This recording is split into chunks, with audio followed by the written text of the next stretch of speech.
On y va. Ça, on a un circuit avec deux éléments passifs qui sont R1 et R2, deux résistances. Et deux éléments à la fois passifs et actifs. C'est-à-dire la bobine d'inductance L et un compensateur de capacitance C. Et ces quatre éléments sont alimentés par une source de tension cosinusoïdale dont la pulsation est oméga est égal à 2 pi, 2 radians par seconde. Radians par seconde, d'accord? Comme d'habitude, pour analyser un circuit en courant alternatif, il faut convertir les paramètres du circuit du domaine temporel en paramètres fréquentiels.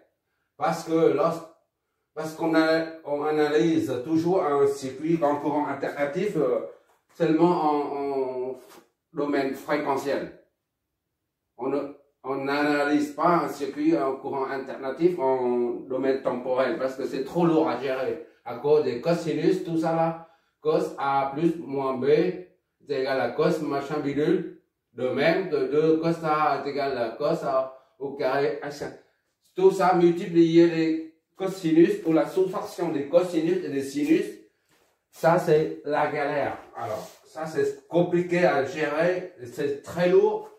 C'est la raison pour laquelle un circuit en courant alternatif est toujours analysé dans le domaine fréquentiel. Et si tu n'as pas encore vu ce que c'est un phaseur, tu regarderas les 3 vidéos concernant le phaseur, la réactance inductive et la réactance capacitive. D'accord? Tu vas voir ce que ça signifie tout ça. D'où proviennent ces deux quantités-là. Parce qu'on ne va pas faire des rappels chaque fois, d'accord? Bon, on y va, on va convertir tous ces paramètres en domaine fréquentiel. Le premier paramètre, c'est la source de tension, qui est VST, disons VS, pour que ce soit plus simple, d'accord? VS, VT seulement, voilà. Dans le domaine temporel, c'est 8 cosinus de t moins 40 degrés. On convertit VT en domaine fréquentiel. On enlève la variable t parce qu'en fréquentiel, il n'y a plus de t, de variable t. Ça ne dépend pas du temps, ça dépend de la fréquence, d'accord? Donc, on enlève le t, on met le chapeau pour dire un phaseur, c'est-à-dire un nombre complexe. Et on reprend l'amplitude 8. Et la phase, on met, c'est moins 40 degrés. Ça, c'est en volts.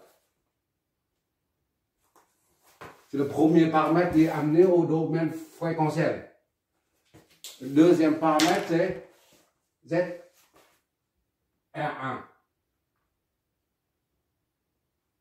R1. C'est R. A plus JB, où A est égal à R1. Et J, il n'y a pas de J, il n'y a pas de J sans 0. C'est R1 plus 0. R1.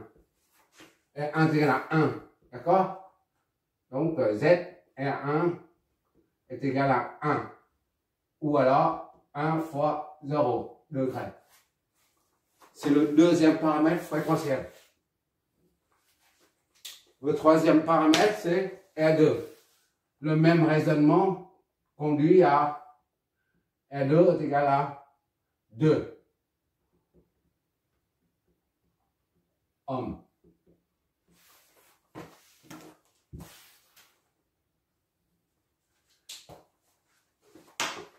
Il reste ces deux-là. Dans le domaine fréquentiel, ZL c'est XL. D'accord? On peut mettre ça comme ça ou ça, ça n'a pas d'importance, c'est la même chose. G oméga L. Oméga c'est combien? G c'est oméga c'est 2. Fois L, c'est 3. Fois J, ça fait 6J. D'accord? Donc, ZL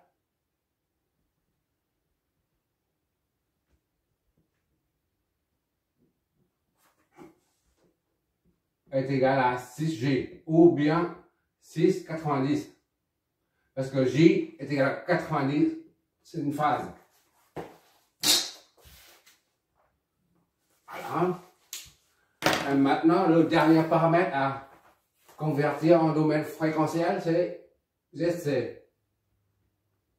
1 sur J oméga C, d'accord? Moins J sur oméga C, 1 sur oméga C et J. Moins J. 1 sur oméga C, c'est 2 fois 0,25. Moins J. Je vois toujours les extraits.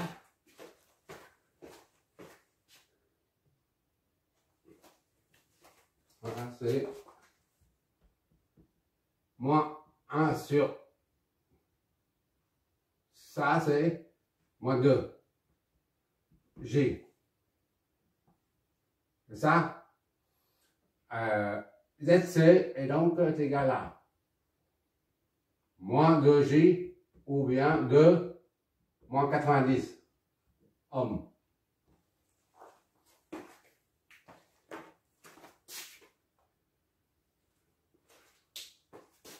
On peut à la limite effacer ça, ça, ça et ça. Ces valeurs du domaine temporel, on les remplace par ça. Qu'est-ce que ça nous donne? Voilà.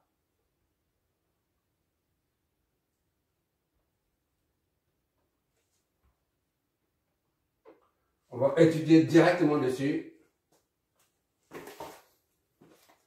Z1, c'est 1. 1, 0 ou 1. D'accord? Z2,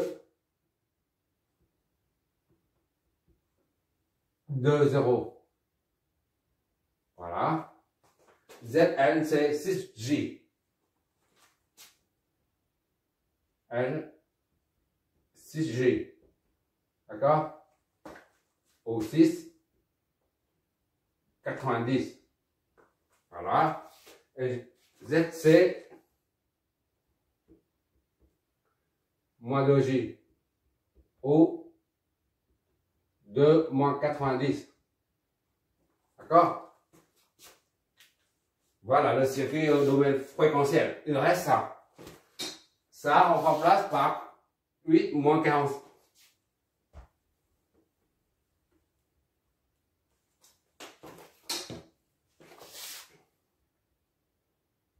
Oui, et moins 40. Voilà, maintenant, sachant que pour utiliser la formule de puissance complexe, S, on doit avoir les nombres complexes V et I. D'accord?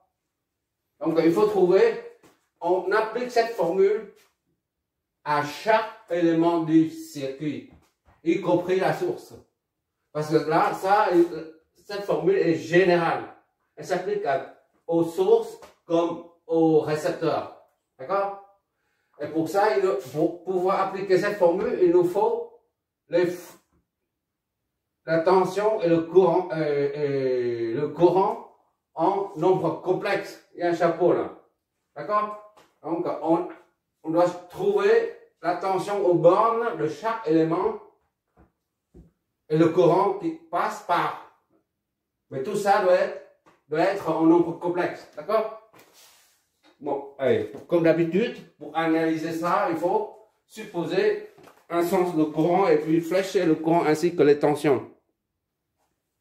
On y va, on va commencer par numéroter des nœuds. 1, 2, 3, est 0. Le point commun, masse commune. Voilà. Maintenant, c'est le sens des courants. On va appeler ici IS et I. Ici, L, IC. IL. Ça, c'est la même chose que IC. D'accord? I ou IC, c'est la même chose. Parce que c'est le même courant. Voilà, les courants sont fléchés. IS. Tout ça, des chapeaux, parce qu'on est en nombre complexe. D'accord? Comme les impédances, la tension c'est pareil. On résonne en domaine fréquentiel. Maintenant, il suffit de flécher les tensions. Ça c'est V10.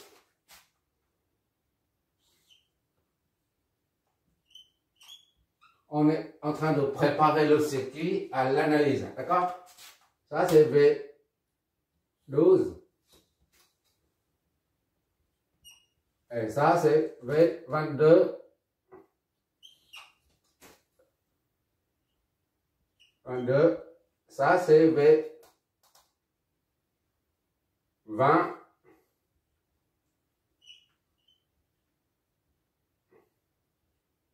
Avec des chapeaux, bien sûr. Et enfin, V30.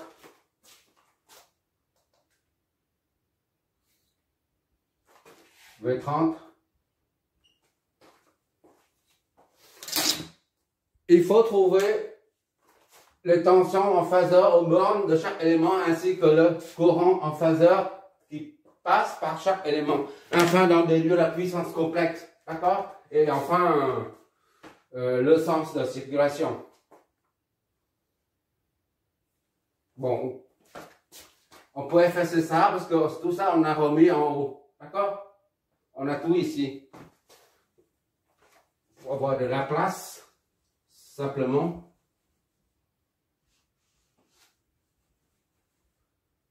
assez. À la limite, tu peux faire défiler la vidéo en arrière pour voir la résolution. On continue, V0 est égal à 0.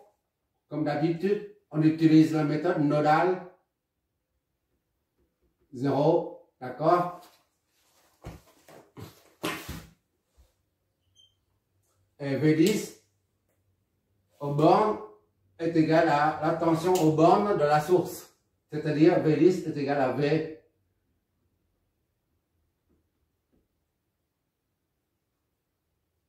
Est égal à V1 moins V0 est égal à ça V. Ça signifie V1 moins 0 est égal à 8 moins 40 degrés. Donc, soit V1 est égal à 8 moins 40 degrés. Ou V1, le module là, est égal à 8 et phi1, phi V1 est égal à moins 40. D'accord?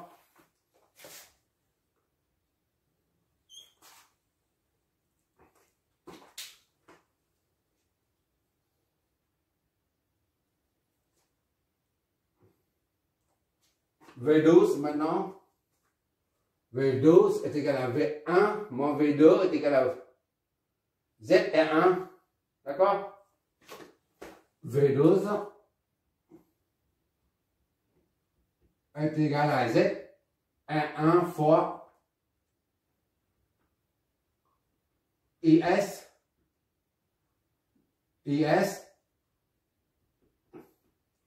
V12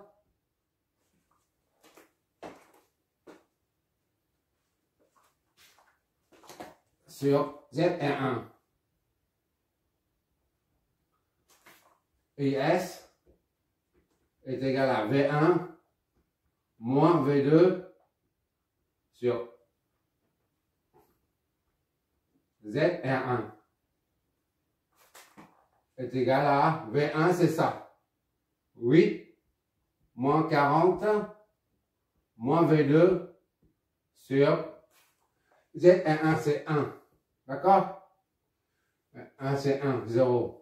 Ou 0, c'est la même chose. 1 ou 1, 0, c'est la même chose. Parce qu'il n'y a que la partie réelle. Soit IS est égal donc à 8 moins 40 moins V2.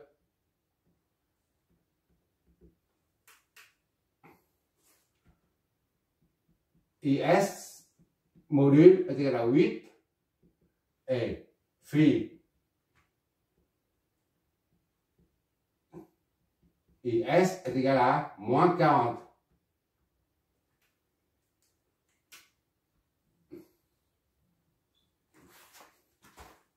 Je m'éloigne. On numérote ça pour pouvoir opérer après. Maintenant, on fait V20 dans l'ordre croissant, V12, V20, V23 et après V30, d'accord? V20,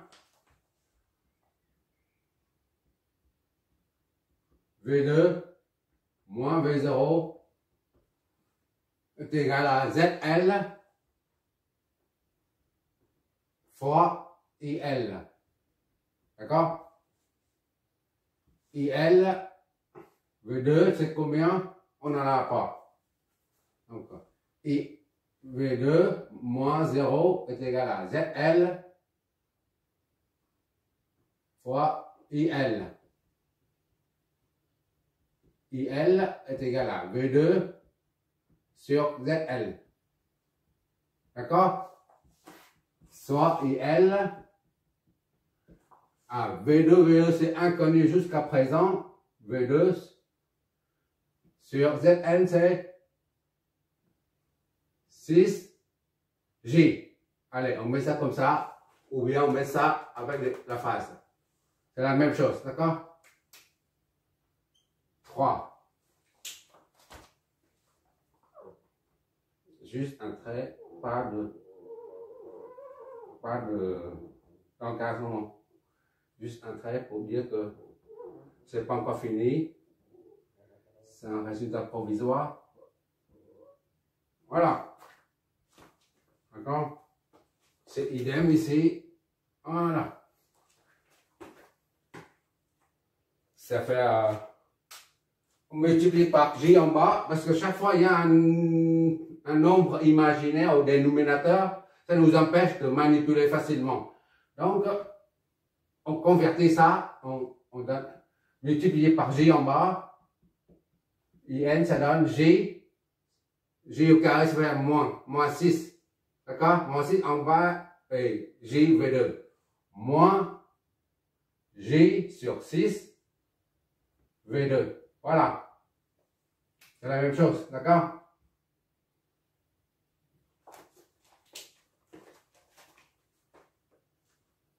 Maintenant, V23. Ici, là, V23. V2 moins V3 est égal à ZR2 fois I. ZR2 fois I. D'accord? Toujours en phaseur ou nombre complexe. Donc, V3 c'est inconnu. I est égal à V2 moins V3 sur ZR2. D'accord? ZR2 c'est combien? C'est 2. 0 c'est-à-dire 2. Et donc est égal à V2 est inconnu jusqu'à présent, de même que V3. Sur 2. Voilà. 4.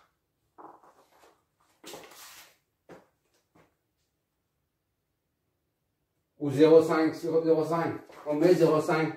D'accord? 0,5 ça, moins 0,5 ça.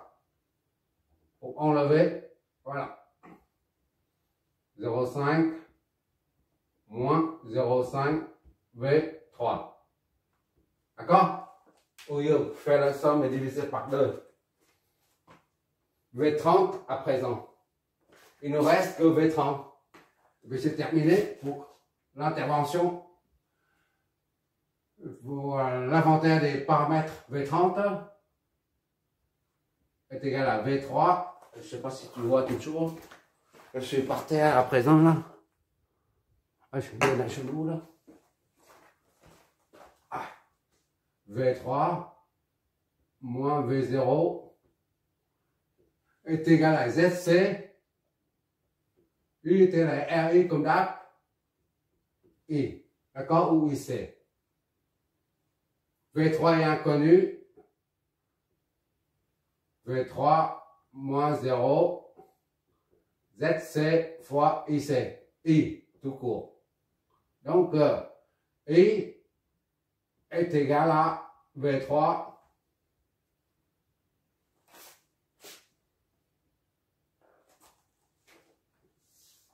I est égal à V3 sur ZC est égal à V3 sur moins 2J. D'accord? 2J. Ou 2 moins 90, c'est la même chose. Là, comme, encore une fois, comme en haut, là, quand il y a un nombre imaginaire ou des dénominateurs, on essaie de faire disparaître. On multiplie par J, et ça nous donne J au carré, ça fait moins 1. Moins, ça fait plus. D'accord? Et en haut, on multiplie aussi par J. J, 0,5, J, 1 sur 2, 0,5. 0,5 J et V3. D'accord? 5. Ah. Je vais m'éloigner un peu là. Pour faire ici. Bon, on fait comme d'habitude. Puisqu'on utilise la méthode nodale, il faut commencer par trouver les courants en fonction des potentiels. D'accord? Une fois les courants sont exprimés en fonction des potentiels, et ben, on utilise la loi des nœuds pour additionner tout ça. On a 2, on a IS qui entre, qui arrive, est égal à la somme des deux courants qui en sortent. IS est égal à I plus IL. Loi des nœuds, d'accord? Des nœuds entraînent IS est égal à I plus IL. D'accord? Ben, il suffit maintenant de remplacer dedans. IS c'est combien? IS c'est ça. D'accord? 8 moins 40. Ah, c'est trop bas. On remplace maintenant. IS c'est ça, le donne. 8 moins 40. 8 moins 40 degrés, d'accord? Moins V2 est égal à I, c'est ça. I, c'est ça. 0,5 V2 moins 0,5 V3. Ce sont des phaseurs, d'accord? Des nombres complexes, pour être simple. Et c'est égal plus IL. IL, il est où? IL, il est là. Moins J sur 6 et V2. Voilà. On amène les potentiels d'un côté, V2, on passe de l'autre.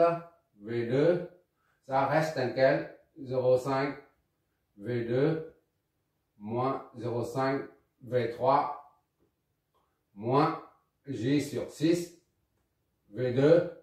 Tout ça est égal à 8 moins 40 degrés. D'accord? Qu'est-ce que ça nous donne? On les regroupe ensemble les V2 là. V2, ça fait 1,5 V2. D'accord? Ça et ça, c'est 1,5 V2. On met V2 en facteur 1,5 moins J sur 6 V2. D'accord? V2, voilà. Moins 0,5 V3. V3 est égal à 8 moins 40 degrés. Voilà, 6. Ah, je suis trop bas. Maintenant, le 4 et le 5, I est égal à I. On égalise les deux, 4 et 5.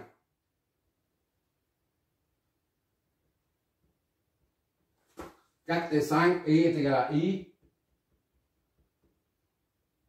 4 et 5 entraînent 0,5 V2 moins 0,5 V3, d'accord, est égal à ça. 0,5 J V3. Qu'est-ce que ça nous donne? 0,5 V2, d'accord? 0,5 V2. Ça fait moins. On met moins.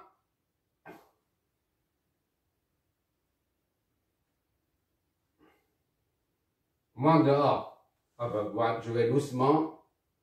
0,5 V2 moins 0,5 V3 moins 0,5 J V3 est égal à 0. Voilà. D'accord? Moins 0,5 V2, ça. Moins 0,5 V3 moins 0,5